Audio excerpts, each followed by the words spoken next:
Brooks, there you are. What's up, AJ? Welcome back, man. Excited to Hey, have you back on the show. You didn't like Charlie Sheen winning? Winning. Well, it's a good thing that it might be maybe a good thing that you didn't come on last week because Scotty came on and absolutely crushed it. He gave out, I believe, 8 winners, 3 losses. Wow. Yeah. Okay. I had a decent week. I did on the show last week. I did 5-3. So, not a losing week, not a set the world on fire week, but it was still a positive week. We got a run going. I haven't had a losing week yet on this show. So you're my good luck charm. Let's keep it rolling. Beautiful. Let's do it. And there's a new place to go and get your picks. Is it? Am I right about this? There is. So we're pumping Winible now. Winible is it's a platform that's designed. You can click that QR code right there. That QR code will actually take you to the free channel. So for anyone watching this, if you want to get, my free plays more often than rather just, one time a week, go ahead and click that. It'll take you there. We drop different offers. We drop, some educational content, some free picks, all that good stuff. And it's something that we're trying out. We had the owner, the CEO, and co-founder of the Winible network. He has actually a pretty cool story. He sold he created a software similar to OnlyFans. Okay. He's actually, so he's an attorney.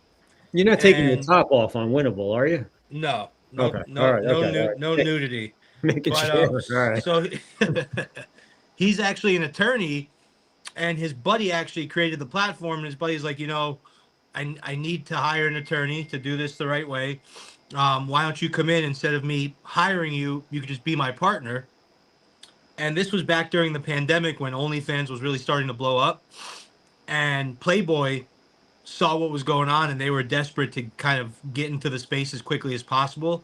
So rather than, hire developers and find their own thing, they just found this guy's company and paid him millions of dollars for it.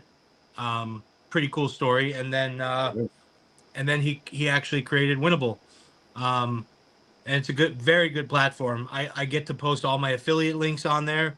So every game that I put up on there, whichever sportsbook has the best line on that game, you can go ahead and click it. If it's MGM, click it, and you can bet right through the site. Like, you can click the pick that I put out, and it'll take you right to a betting website to place your bet if you want to do it that way. It notifies via SMS and email every time we post something. So yeah, we just started using it like a week or two ago. We're loving it. We're looking to blow it up, make it get real big. We live in a time hanging out with you all the time because I'm going to get push notifications every time you put something out there. It's kind of like hanging out with me, minus, like you said, no nudity, but you get the it works. You get the if nudity was involved. Yeah, you get all the good picks. You get the free picks, and then when we do discounts and stuff, you'll get alerts for that also. So if you do want to buy something, you can buy it at a discount usually if you're in that site. Beautiful, cool. We'll put that back up again later in the show, and so yeah, it's down in the description also. Awesome. Before we get into the picks, it seems like there's a new story every time we come on here. The new story is Class A and Ortiz. I know you're a baseball guy, so I wanted to get your opinion on that. I think all sports are fixed, and it's now it's starting to come to light. I don't know what they're going to do. I honestly don't know what to do. I read an article last week or the week before. Turkey soccer referees. Did you see this? No. There's like 100 of them suspended for life for fixing matches. You got that. There's something going on with UFC now. You got these baseball guys. You got, obviously, the NFL has been a little bit crooked for a very long time. You got the NBA. You got Game 6 of the World Series. To me, biggest fix ever. I don't think we've spoken since then. Yeah, this year. We didn't speak of it. Yeah, did you see Game 6? Are you talking about where he took a really long time to call that the strike and the guy stole the base? And no, I'm talking about the ball hitting the gap, by Toronto, would have scored a run, cut the lead in half, and Toronto had the momentum, but the ball rolled all the way to the wall, and it hit the bottom of the wall, so Oh, it and got didn't bounce. stuck. But it didn't get stuck. It just stopped, and it was laying there. They took a run off the board. It killed the momentum, and Toronto could have won the World Series in Game 6 if that play didn't happen. So I don't know. Like I'm going to keep putting my bets in because I love doing it for fun, but I'm taking the crookedness. It's bad for business. I can It tell you is. that, It is AJ. bad for It's bad business. for my business because it makes people just not want to bet at all. And that's not good. Um, and here's what doesn't make sense to me. Some of these players, like Terry Rozier, the baseball player, Mm-hmm. I mean the basketball player, or Clase and Ortiz, these are guys. They're not guys like that are like, for example, in the UFC, it makes more sense because these guys aren't making a lot of money. Mm-hmm. So they can probably make what they make on a fight. They can make like double that by fixing the fight versus the money that these guys, the baseball and the basketball, it just something doesn't add up. I mean, why are you risking your freedom and your 20, 25, 30 million dollar a year contract? Why are you risking all of that for what, maybe $100,000? Something's not computing. I mean, we talked about this before, but it has to be revisited. What is motivating a player? I get what motivates a referee. They're not making millions. I get what motivates a UFC player. I get what motivates a Turkish soccer ref, but I don't understand what motivates a one of the pitchers. They say he's on track to be in the Hall of Fame. It's ridiculous. Is it athletes are just that stupid? Is that what it is? I'm not saying they are, but I'm asking. Are most athletes just that dumb? I mean, look at Antonio Brown is now down here in jail on murder charges or attempted murder charges. I mean, how stupid are some of these Well, actions that they make? he's a different story. He's a different story. Because he's got to have brain damage. But even if he doesn't, that could have been self-defense. I don't really know what happened. He pulled out a gun, fired it. Maybe he felt like he was in danger. Maybe he was drunk. Those type of mistakes. I mean, But they're aren't you not. supposed to be smart enough to not put yourself in a position if you're of that stature for something like this to happen? I mean, you could ask Shannon Sharp about that with the what did he end up paying that girl? 30 million, 40 million to settle with her? I mean, so, I think these spur of the moment, stuff with women and stuff with maybe a fight while they're drinking, that's different. But to perpetrate a fraud like fixing your own pitches or fixing your own games, that's something that's thought out over time and planned and Antonio Brown's situation could just be a spur like Plaxico Burress. Remember when he played for the Giants Yeah, when and he shot himself. when he shot himself in the Yeah. leg because he didn't know how to operate a gun, and then he went to jail because he had a gun, and that stuff's a little bit more like spur of the moment stuff. But these players manipulating the games, boy, it's got to stop. And obviously it sounds excessive, but they're saying that the pitchers are facing like 60 years in prison. Obviously they're not going to get that, but I think they're trying to set an example to get it to stop. Now, what's interesting, AJ, is the one league that everyone says is fixed and thinks is rigged is so far really the one league that's not getting touched by this, which is the NFL. Are they too big? Do you think the NFL is too big to get toppled by this? Do you think that they might have the government in their pocket in a way? I mean, I don't know. I'm just Hey, throwing it out there. Trump was at a game the other day. He was. So friends of Trump seem to be doing okay right now. People that aren't so friendly with Trump, they seem to have some problems. I'm not saying that's what's going on here, but I don't know. I think I've known that the NFL has got a little bit of crookedness to it since I was about 5 years old. I don't know. Yeah, I think part of it might be the NFL situation, because I'm interested to see when a referee is going to go down, whether it's NFL, NBA, an umpire in baseball, because so far it's players. We had Tim Donaghy go down back in the 90s, early 2000s, obviously. But since then, it hasn't been a referee. So I'm curious to see if that happens or if they're smart enough to kind of avoid that. But you know what everyone's saying now in the NBA? Everyone's playing their hearts out. No one even wants to get a suspicion of trying to rig their own unders. Everyone's playing their butts off. I mean, will it last? Is it because of that? We don't know. But everyone's playing their butts off. I even picked an NBA game last night. I'm 2-0 on NBA so far this season. I don't do a lot of NBA, but I What picked two games, what'd you have and last night? I had the Hornets last night. Okay. So it's funny. We were doing the podcast and we were live, and there was a live chat, and someone asked what we thought of that game, and I saw that they announced Giannis wouldn't be playing for the Bucks. The line moved from like 6 to 3, so the Bucks were 6 point favorites. They became 3 point favorites, and I said, hey, I like the Hornets here. No Giannis. The line moved. Now, a little tidbit. I'm thinking about doing some mentoring for sports bettors, like guys that, still want to kind of learn how to pick on their own and don't Mhm. just want me to feed them picks. So it's something that I've been considering, but like something if I did a mentorship, like a one-on-one mentorship, where instead of just giving people plays, I kind of taught people how to make picks. I would say this.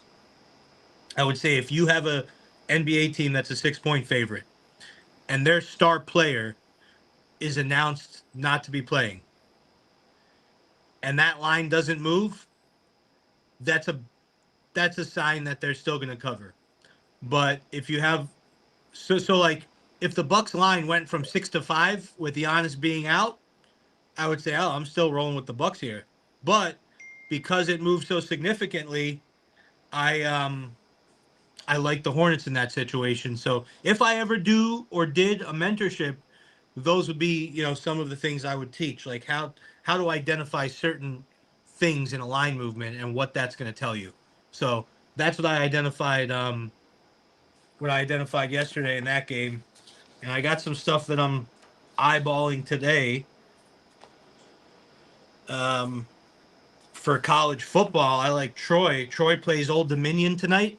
Okay. Old Dominion's an 11 point favorite.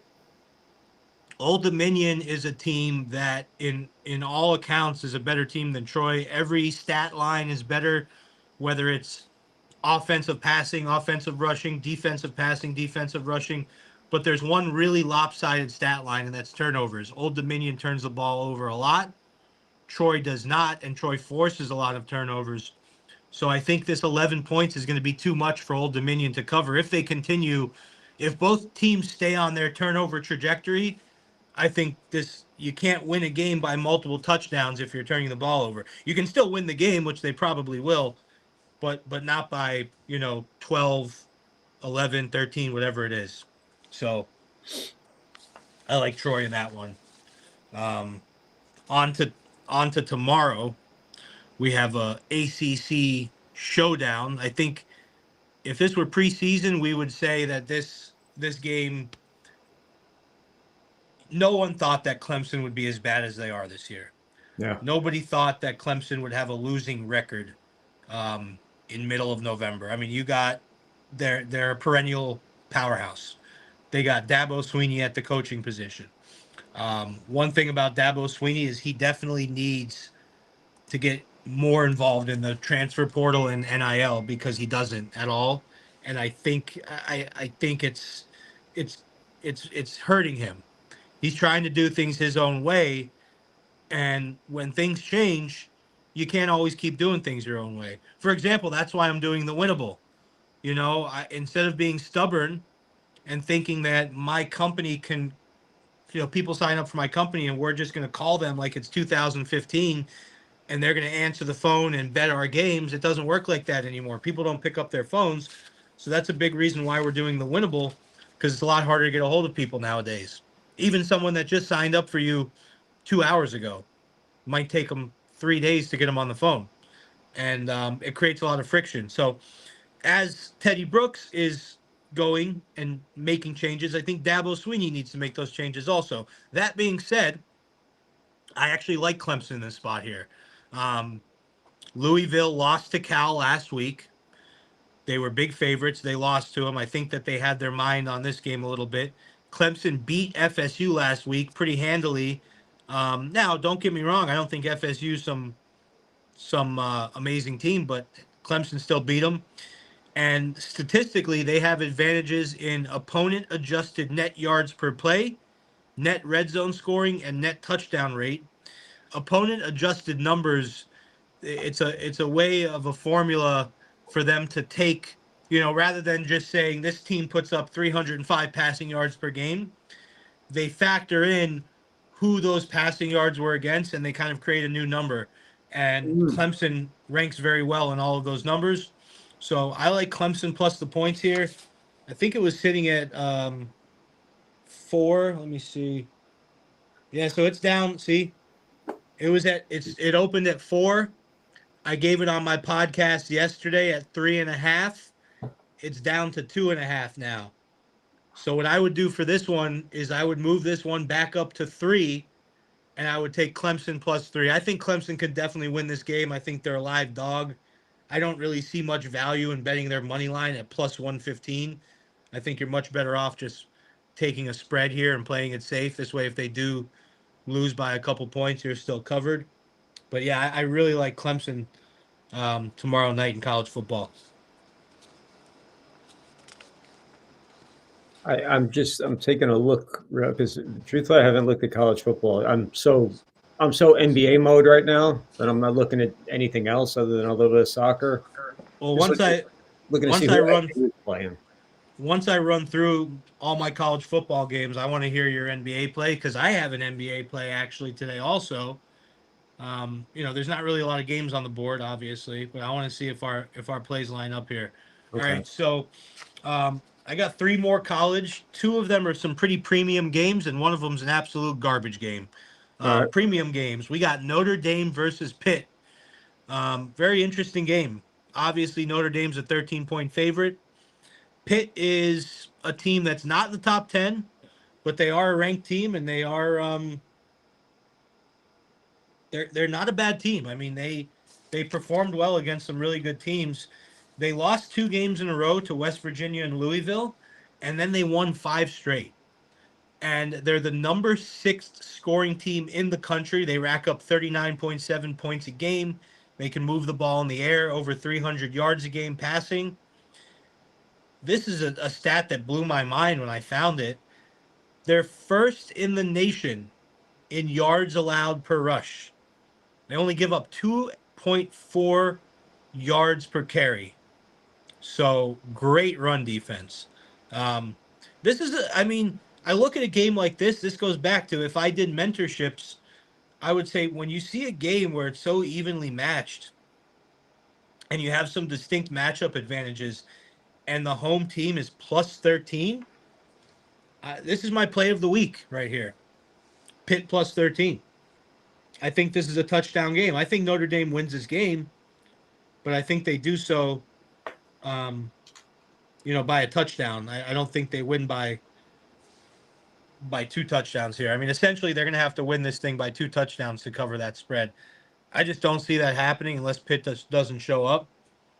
But I love Pitt here. I have Pitt as my top play. 2 more plays.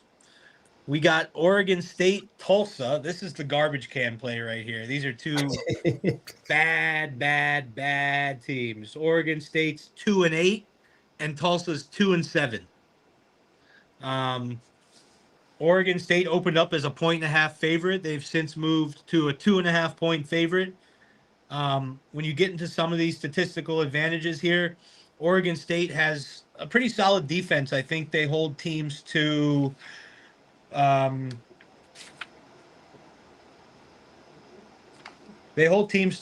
under 21 points per game on average. So they're not really giving up more than that. And if you look at Tulsa, they only score 20 points a game. So that's something that makes you go, we have to look into that. And it's not like, the competition has been much different or one team's a lot better than the other. So I look at that and I say, okay, I think Oregon State can really limit the ability for Tulsa to score.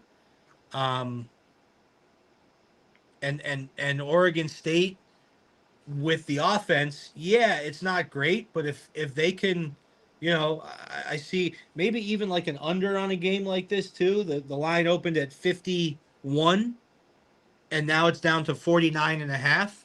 Some books have it at 49. Some books actually still have it at 50, but some books have it as low as 49. So, it's not an official play the under, but I think it's a game that can go under as well. I think Oregon State can win in a close one here. I would probably just actually play the money line on this, guys, because it's just minus 135 for them to win. So I don't want to play minus 2.5 and then they win by 1 or 2 and we lose the bet. And then last but not least, possibly the game of the week. Oklahoma versus Alabama. Just a great game. You got a quarterback in John Mateer that in the first 4 or 5 games of the season, everyone was calling him the Heisman Trophy. They were saying, give him the Heisman now. And he's kind of fallen off since then. And then you got a quarterback in Ty Simpson that seems to just be getting better and better and better every week. Are you? I'm hoping you're going to pick Oklahoma. Is this the Oklahoma fight song right here? Well, AJ, Oklahoma, they have a great defense, but they don't have the offensive capability, I believe, to keep up with Alabama. Like I said, John Mateer got off to a hot start, but Alabama has more interceptions than touching pass downs allowed. Alabama can score. Ty Simpson, their quarterback, he's thrown for 2,461 yards, 21 touchdowns, and only 1 interception all year. Wow. I think that Oklahoma is just too good. I think that Ty Simpson's too good. So I'm sorry to break your heart, brother, but I'm on Alabama on this one. Roll Tide, roll. And that's my college football. So we got Clemson plus the points. We got Pitt plus the points. We got Oregon State money line. And we got Alabama giving the points. So that's my college. I'm really, really, really I expect a 3-1 on this. And if you include the Troy, that's a tough one because the game could get, if the turnover battle doesn't go right for Troy, they can get blown out. But if you just take my big four, my Friday and Saturday big four, I don't see how that doesn't go 3-1. I don't see how. So I like this it. is probably the most confident I've been in the last 4 weeks in a college football slate.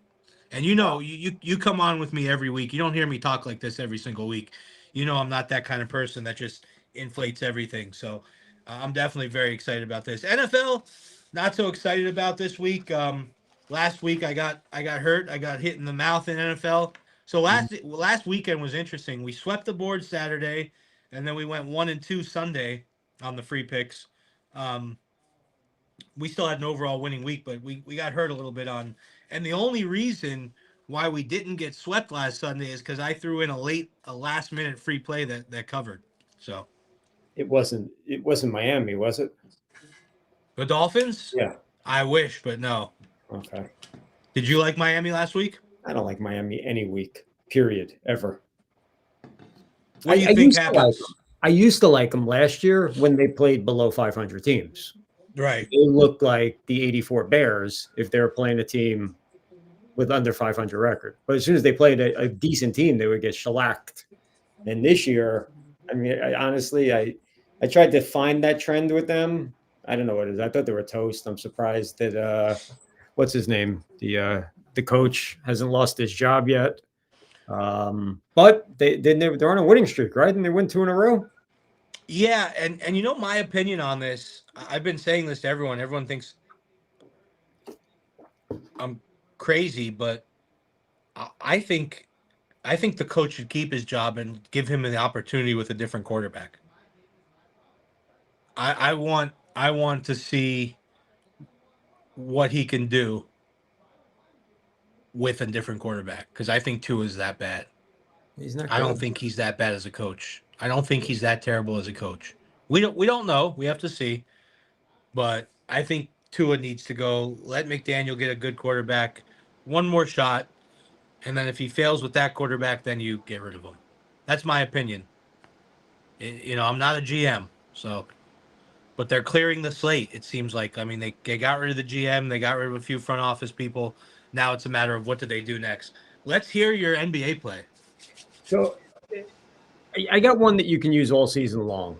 And I got one tonight that I absolutely love. I got two tonight that I love. I love Toronto plus 7.5.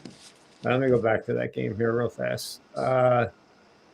Toronto, again, the NBA is still sort of figuring out who it is at this point this year, a lot of these teams.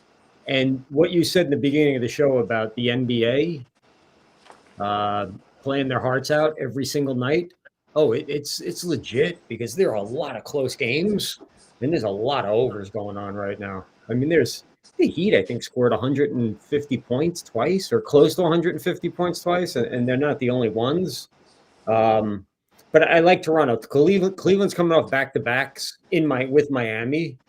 They're going home tonight, and Toronto's been on the road, and Toronto just keeps winning. I mean, they lost to the Sixers, but besides that, they're 4-1 in their last 5. I like them with the points. Cleveland may win the game because Cleveland's a better team, but they're coming off 2 days or 2 games in a row partying down here in South Florida, and split with Miami. I think 7.5. At least that's what I'm looking at right here. Seems like a lot of points, and I like Toronto with the points there. Yes, 7.5. The other game I like tonight is Phoenix. I mean, the Pacers, they don't really have any business being an NBA team so far this year.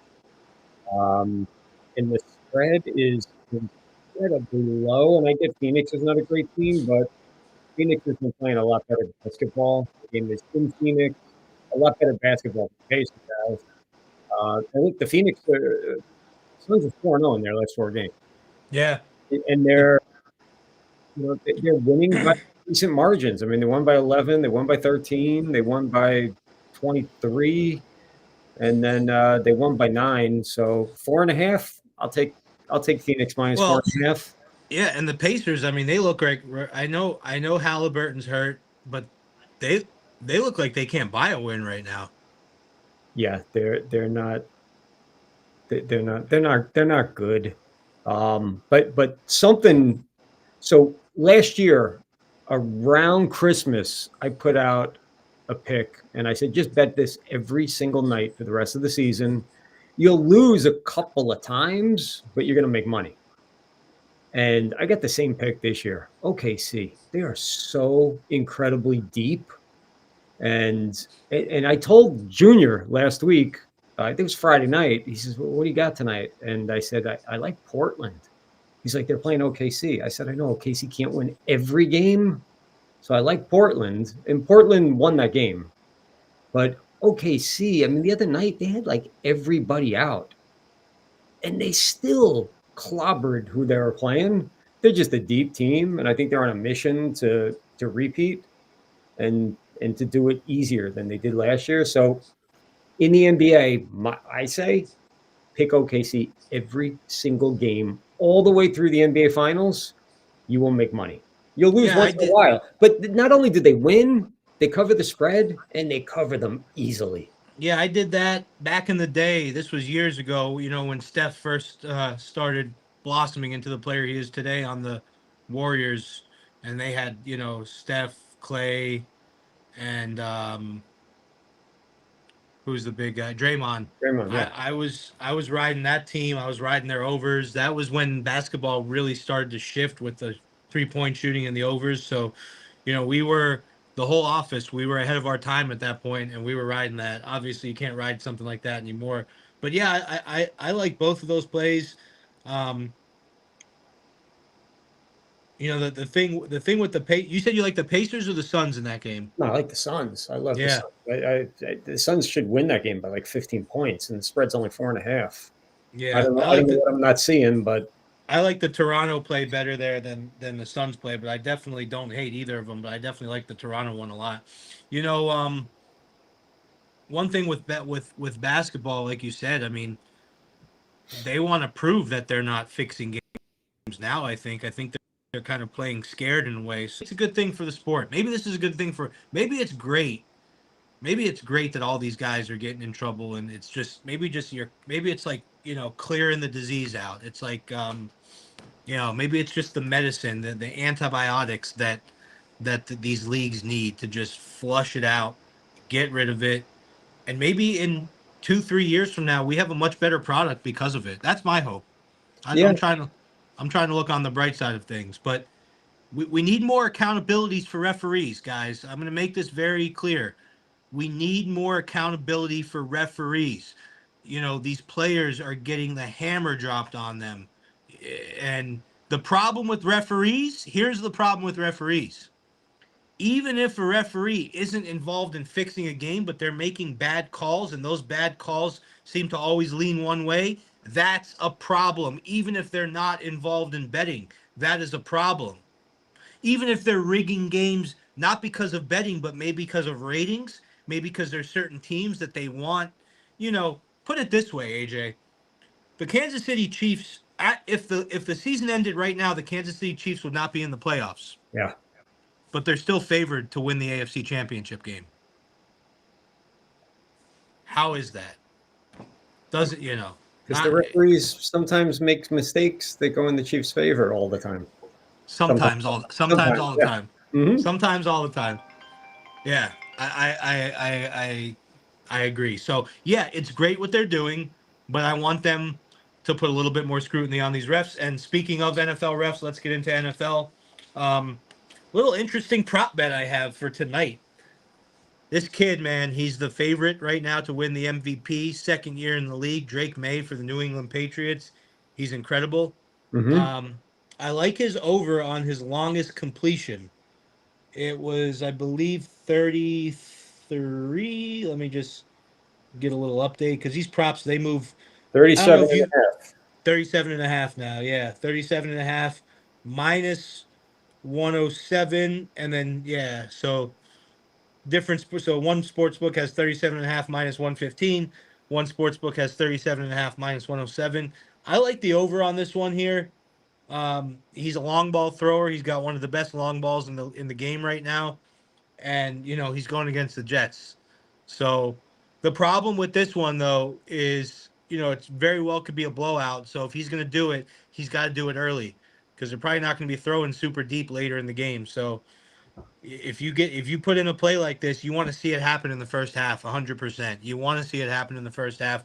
Like for example, I had his over on his yardage last week, and it hit, but it took it took like a 50-yard pass at the very end of the game for it to hit. It was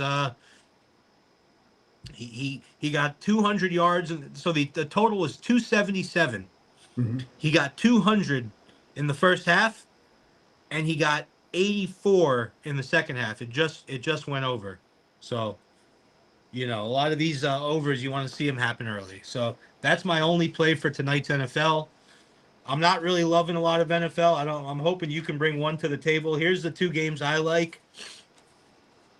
I'm taking the Buccaneers +6 versus Buffalo. This is a big game. This is really going to show what these teams are made of. These are two 6-3 teams coming into this. Buffalo's obviously at home. I don't know how cold it's going to be. I don't know if it's going to be snowing. Probably not super snowy in November, but it's probably going to be pretty chilly. So here's the thing about this. Baker Mayfield's a dog. He's got grit. He's got heart. And I don't see him going down easy. So whenever I see Buccaneers with a spread over a field goal like this, 6 points, I'm moving this thing to 7.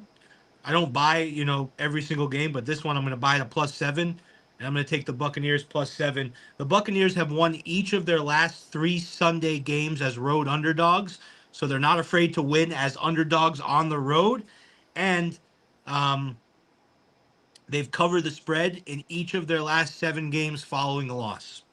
So they're a bounce back team. Some of these trends are meaningless, guys. If you can't follow trends and just bet based on trends, but some trends are very important. and some trends matter. And like a trend like that tells me this team is resilient. The team's resilient. The quarterback's resilient. Yes, Josh Allen is a generational talent, but you can't measure heart, and Baker Mayfield has a lot of it, a lot of heart.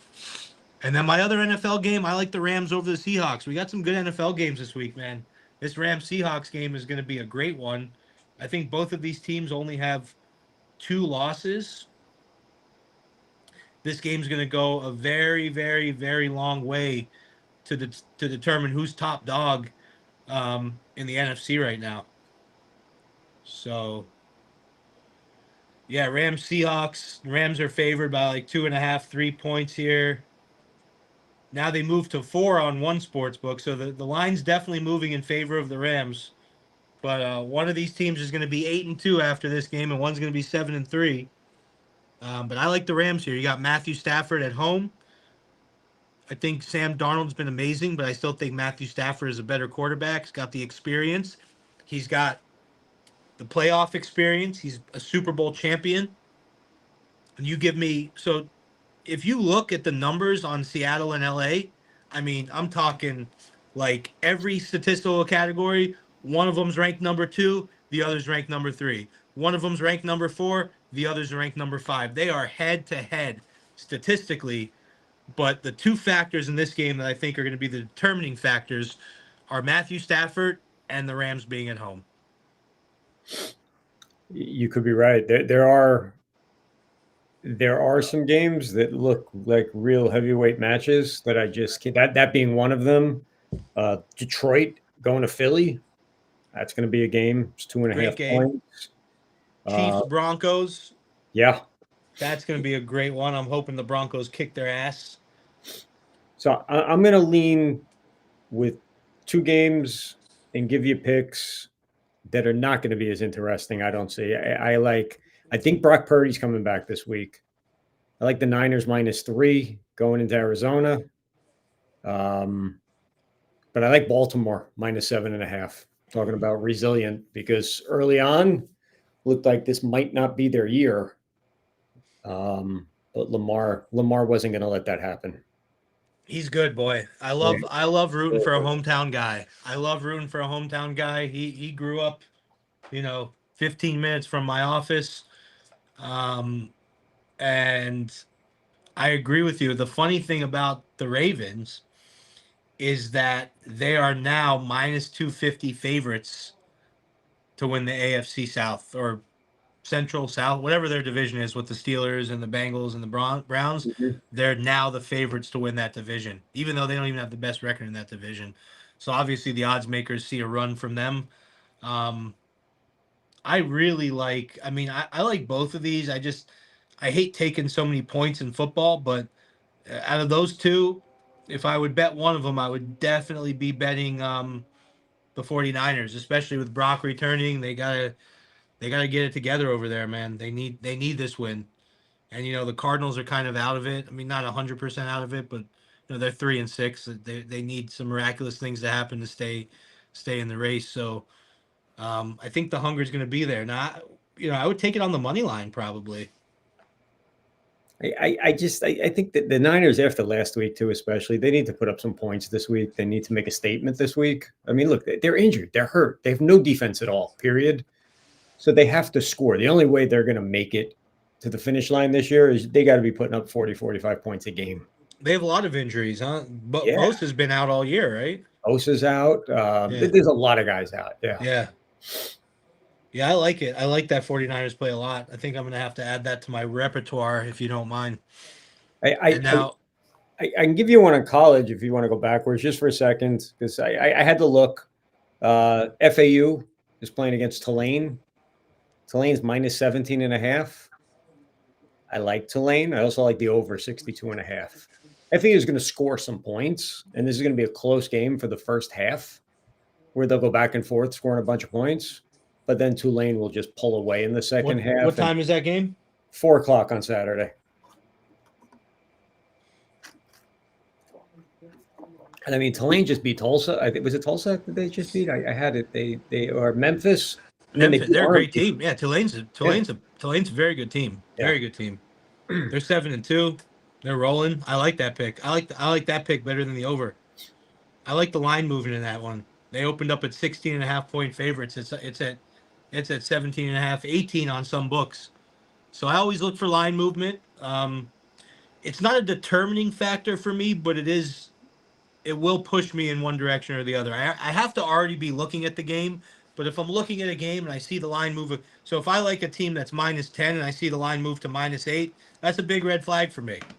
Um, Other way around, if I like a team that's -10 and I see it move to 11, that's a green flag for me. So once again, if I ever do a mentorship, these are things that you guys are getting for free right here that people might be paying one day on a mentorship program. So those are some things I look at. Before Okay. we go, I got to hear. I mean, I'm assuming I know what it is, but I got to hear your soccer play.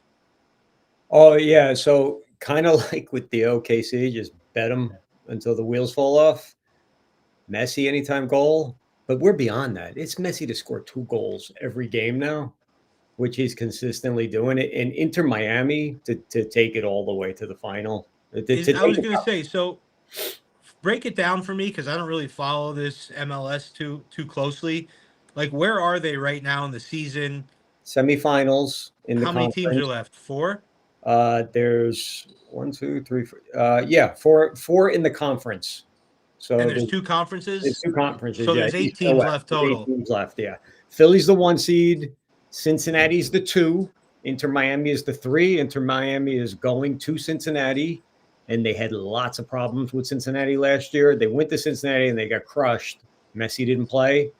I think Messi didn't play both games against Cincinnati. The second game was a 0-0 draw. Um, I think Inter Miami goes in there and they win.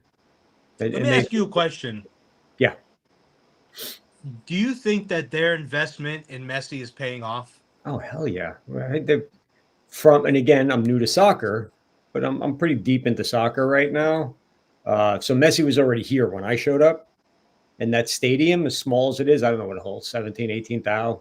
It's packed They play in constantly. the Marlins. They play in the Marlins spot, right? No, they play right off of Cypress Creek Road, right off I Oh, that's 95. where FAU used to play.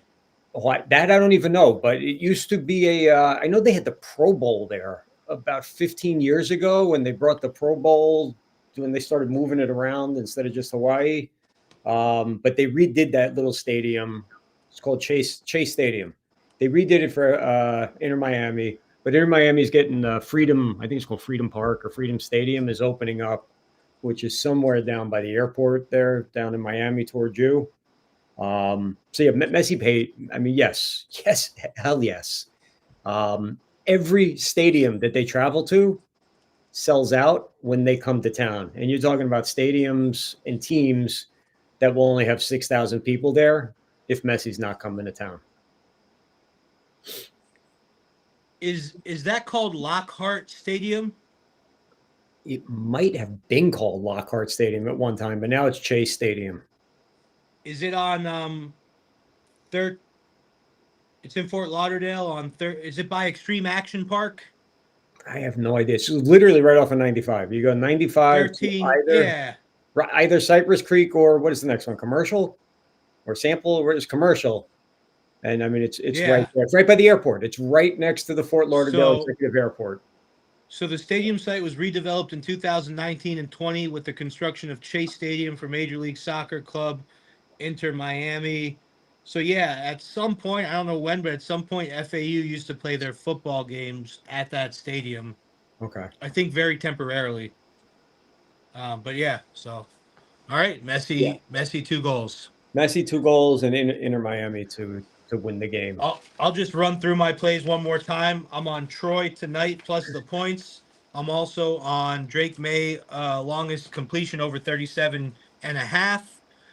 I'm on Clemson plus the points tomorrow. I'm on Pitt plus the points on Saturday. I'm on Oregon State money line Saturday and Bama -6 Saturday. And then the Buccaneers +7 on Sunday. And the LA Rams I don't know how I'm going to play the Rams yet. I guess I'm going to buy it to 2.5. I should probably put it in now because that line's moving. So yeah, I'll probably put the Rams in at -2.5. Do how much live betting do you do? Do you do any live betting? No. You got to understand, I come from a time, when I first started doing this, and obviously I'm a little bit younger than you, but I still, when I first started doing this, there wasn't really live betting. I mean, I had, so the apps, the websites have been around for decades. So it's not like I ever called someone on the phone, but it was an app and it was pretty limited in what you can bet. And, it just wasn't a thing. Now it's a thing. It's just not my thing. Okay. It's the best way I can put it. I'm not against it. I don't think it's bad. I think there are people that can be very profitable with live betting. The problem with live betting I see is it can really start to consume your life. Yeah, I guess it's kind of like the stock market. I mean, you gotta if you're playing stocks, you got to be there 9 to 5 every single day. Live betting the same way. I do a lot of live action on the NBA because sometimes you just don't know, but the story is kind of told in the first 5 to 10 minutes.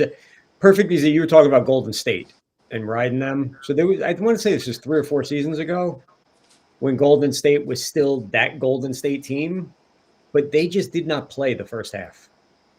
They did not play the first half. So they would open up, say, I don't know, -10. And then you're halfway through the second quarter and they're down by 17. So your line's changing. So now if you win at -10, now you could get them at +2 or maybe -1. But the third quarter was their quarter and they would come out and just stomp everybody.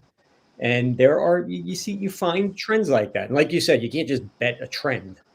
But some of these trends are easier to see than others. And some of these trends are way more solid than others. And there are trends in the NBA. So that's why I like live betting. Awesome. Well, maybe it's something I should delve into, test out, all that good stuff. But I think that's all she wrote for today. All right. Wish us luck. Let's all have good luck and on to this weekend, man. I'm excited. Not very many weekends left of college football. Thank God. I didn't mean that. Did I say that out loud? I'll see you next week, buddy. All right, brother.